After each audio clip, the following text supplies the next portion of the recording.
યુવા મતદારોમાં જાગૃતિ કેળવવા ધોરાજી ખાતે મતદાર સાક્ષરતા જાગૃતિ કાર્યક્રમ યોજાયો.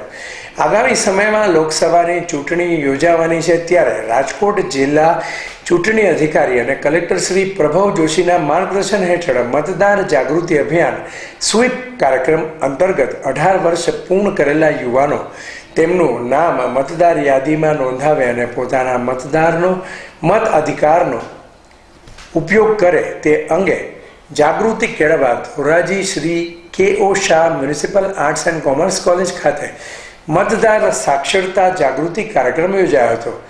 આજની યુવા પેઢી ટેકનોલોજી સાથે જોડાયેલી છે, ત્યારે ટેકનોલોજીના માધ્યમનો ઉપયોગ કરીને મતદાર યાદીમાં નામ નોંધવાથી લઈને સુધારા વધારા પણ ઘરે બેઠા આંગળીના ટેરવે ઓનલાઈન પોર્ટલ, વોટર એપ સહિતની ભારતીય ચૂંટણી પંચની જુદી જુદી એપ્લિકેશનના માધ્યમથી કઈ રીતે કરી શકાય તે અંગે યુવાનોને માર્ગદર્શિત કરતા ધોરાજી નાયબ મામલતદાર.